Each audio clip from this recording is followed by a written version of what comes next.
بسم اللہ الرحمن الرحیم۔ السلام علیکم۔ پورے میدان پر گہرا سکوت طاری تھا۔ پھر کچھ دیر بعد یہ سکوت ٹوٹ گیا۔ گوشے گوشے سے انسانی آوازوں کو شور ابھر رہا تھا۔ آپ نہ غاصب ہے اور نہ حوث پرست، آپ امانت دار بھی ہیں اور رعایا کے غمگسار بھی۔ آپ ہماری عزت و ناموس کے محافظ بھی ہیں اور ہم پر ہمارے باپوں سے زیادہ مہربان بھی۔ امیر، اللہ آپ کی عمر دراز کرے، یہاں تک کہ ہماری سانسیں بھی آپ کی سانسوں میں شامل ہو جائیں۔ اپنی رعایا کے جذبات کی یہ وارستگی دیکھ کر امیر سبکتگین کی آنکھوں میں نمی آ گئی۔ پھر اس نے غزنی کے باشندوں سے آخری خطاب کرتے ہوئے کہا، اور یہ بھی سن لو کہ میں نے سردار تبریز اور دوسرے باغی عمرہ کے جو اثاثے ضبط کیے ہیں وہ سارے کے سارے اسلحے کی خریداری میں خرچ کیے جائیں گے، اور میں تمہیں یہ بات بھی اس لیے بتا رہا ہوں کہ تمہاری مملکت کو دشمنوں سے سنگین خطرہ لاحق ہے، اس لیے ہر شخص پر لازم ہے کہ وہ جاگتا رہے۔ اگر ہم نے آپس کے اختلافات دور نہیں کیے تو بڑے سے بڑا لشکر بھی تمہیں ذلت آمیز شکست سے نہیں بچا سکتا۔ میں عنقریب فوجی تربیت کے انتظامات کرنے والا ہوں تاکہ غزنی کے ہر جوان مرد کو شمشیر زنی اور شہ سواری کی بنیادی تعلیم دے دی جائے۔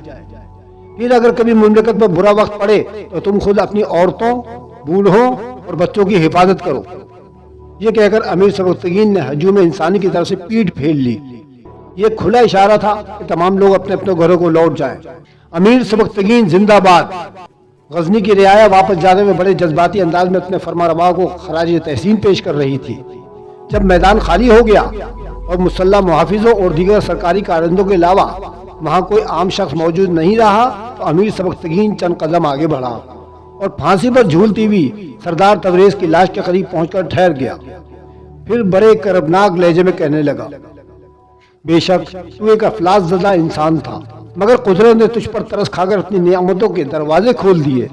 پھر تو سیم و زر کے انبار دیکھ کر اپنے ہوش و آواز کھو بیٹا اور اللہ کی زمین پر فتنہ و فساد کرنے لگا۔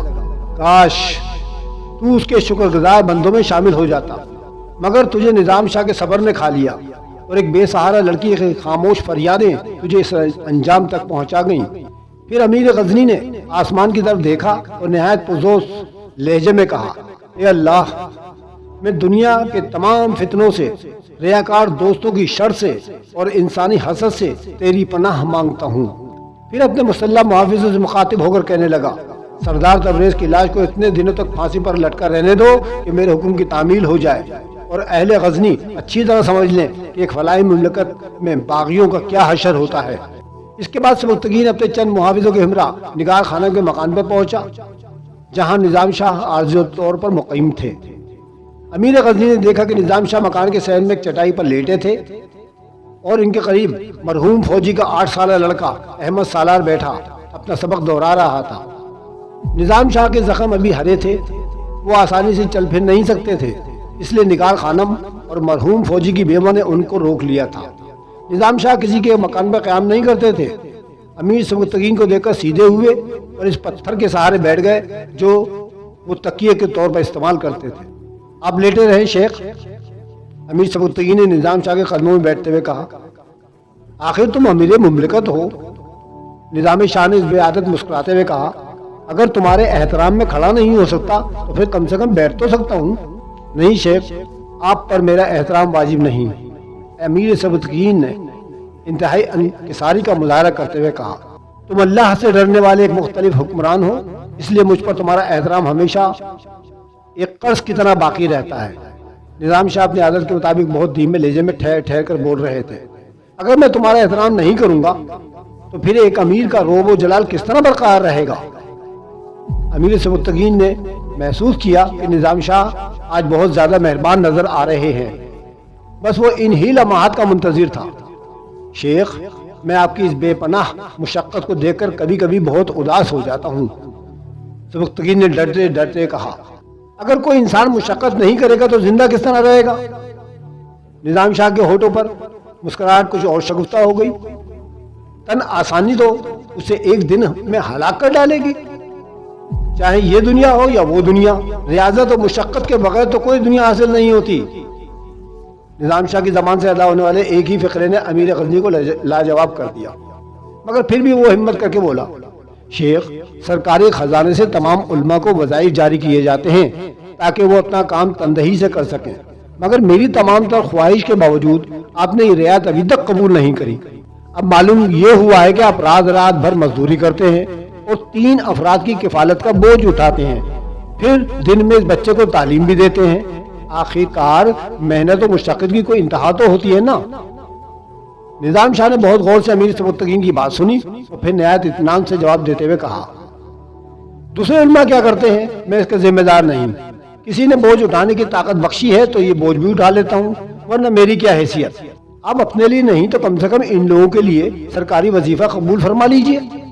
امیر سبکتگین نے بڑے عاجزانہ لہجے میں درخواست کرتے ہوئے کہا، میں تم سے خوش ہوں کہ تم اپنی مملکت میں بسنے والے ضرورت مندوں کا بہت خیال رکھتے ہو۔ نظام شاہ نے ستائشی لہجے میں کہا، مگر شاید یہ نہیں جانتے کہ زیادہ ضرورت مند کون ہے۔ امیر سبکتگین گھبرا کر نظام شاہ کی طرف دیکھنے لگا۔ ان لوگوں سے کہیں زیادہ محتاج لوگ تمہاری مملکت میں بستے ہیں؟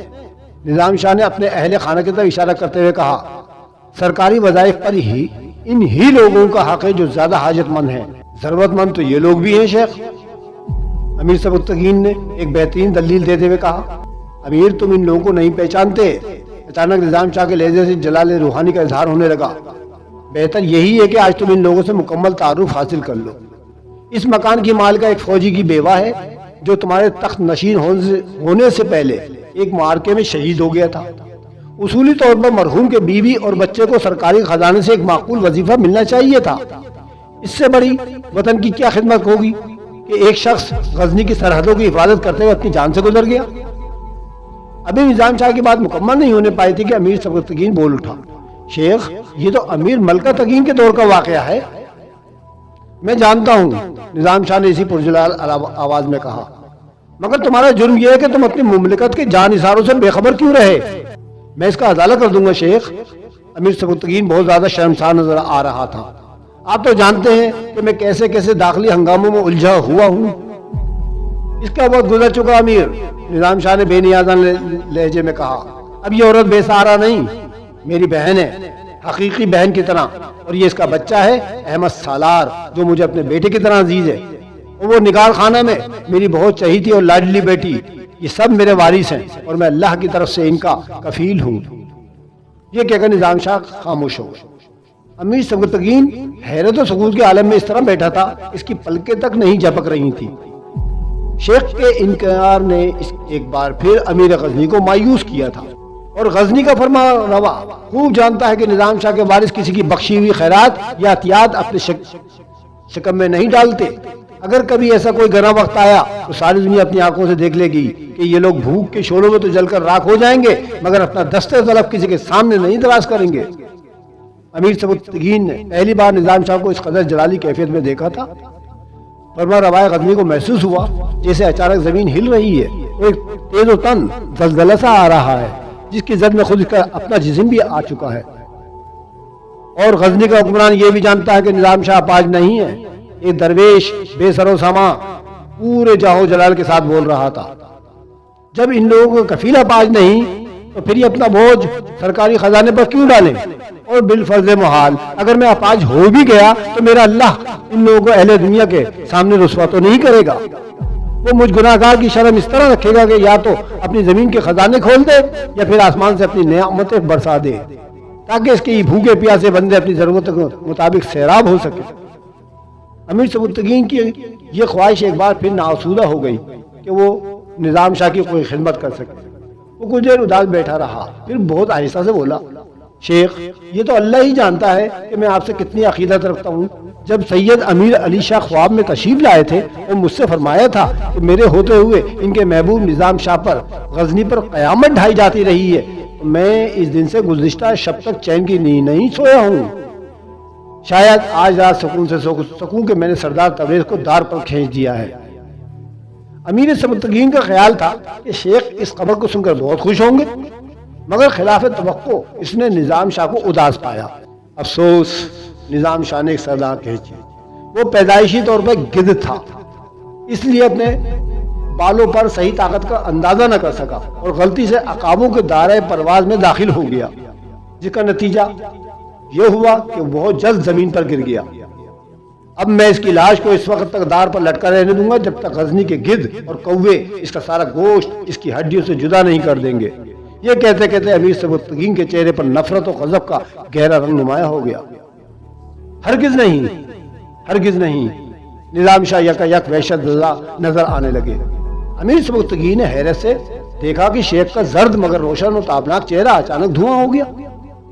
بس بہت ہو گیا، بس بہت ہو گیا، اس سے زیادہ جائز نہیں۔ واحد القہار کے جلال و جبروت کی قسم، اس سے زیادہ کسی مسلمان کے لیے سزا نہیں۔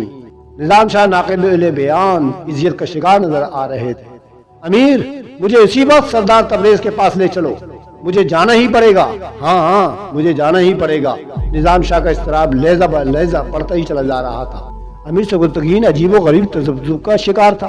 وہ اس راز کو سمجھ ہی نہ سکا کہ سردار تبریز کی پھانسی کی خبر سن کر اچانک نظام شاہ کی حالت غیر کیوں ہو گئی۔ امیر، جلدی کرو، مجھ پر ایک لمحہ بھاری ہے۔ نظام شاہ کے لہجے سے شدید عزت کا اظہار ہو رہا تھا۔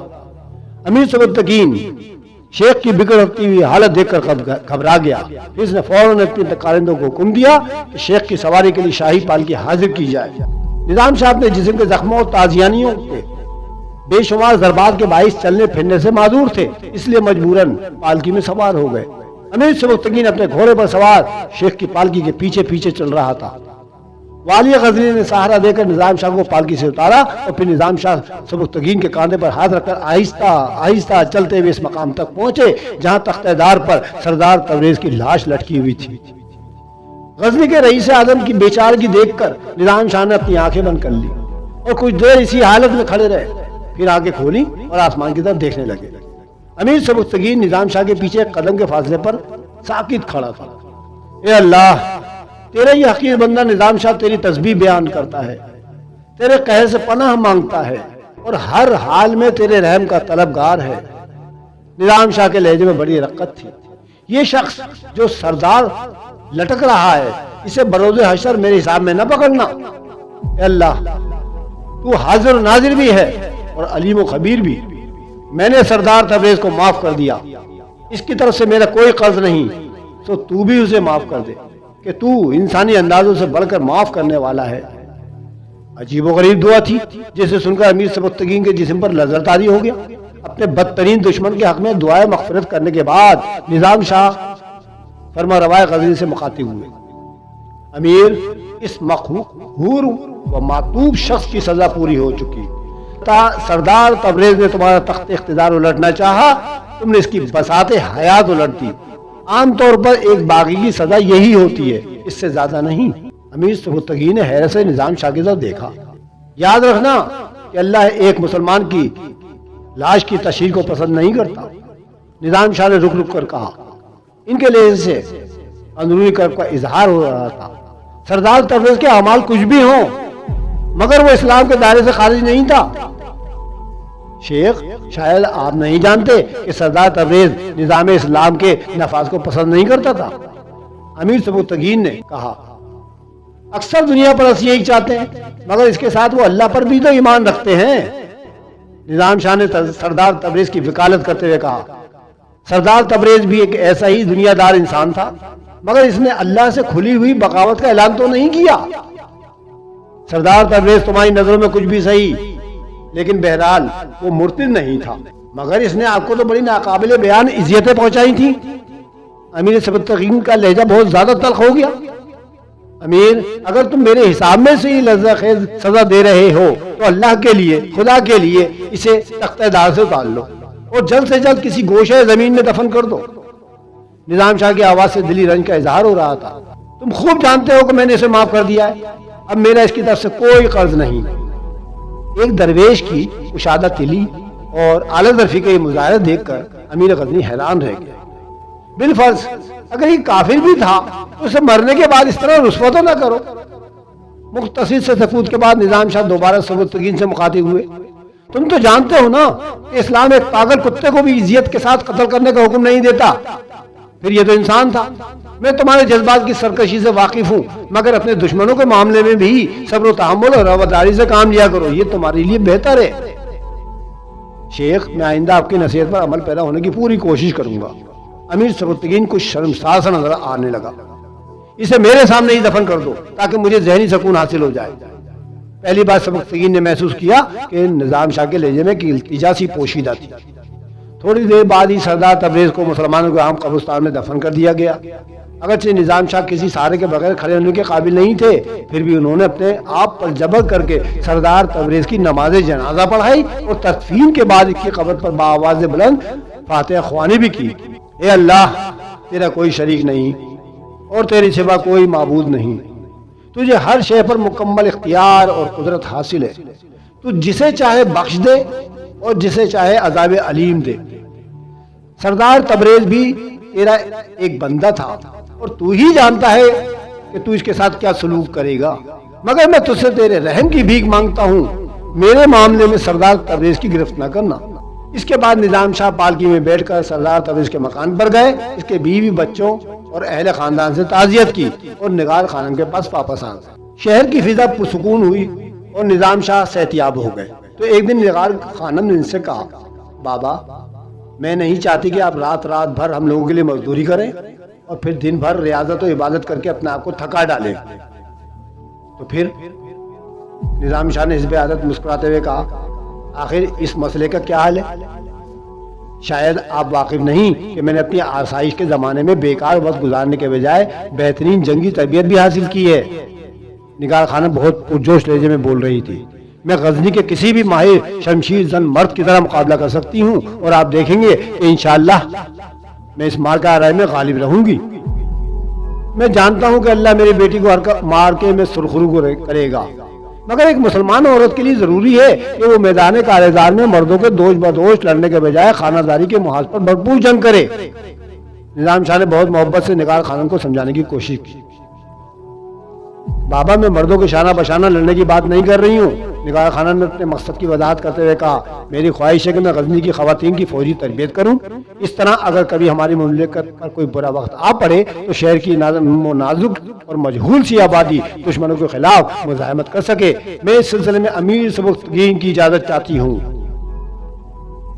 فرما روائے غزنی آپ کی بے حد تعظیم کرتے ہیں، اس لیے مناسب سمجھے تو امیر سے میری سفارش کر دیں۔ اگر میری تجویز مان لی گئی تو اس گھر کا اقتصادی مسئلہ بھی حل ہو جائے گا اور میں بیکاری اور تنہائی کے حساب سے باہر نکل جاؤں گی۔ میں امیر غزنی سے اس سلسلے میں کوئی بات نہیں کروں گا۔ نظام شاہ نے جواب میں کہا، تم خود کہہ کر دیکھ لو، مگر مجھے امید نہیں کہ سبکتگین اس تجویز کو مان لے۔ تمہارے جذبات یقیناً صادق ہیں، لیکن یہاں کا موسم کچھ سازگار نہیں لگتا۔ خدا حافظ۔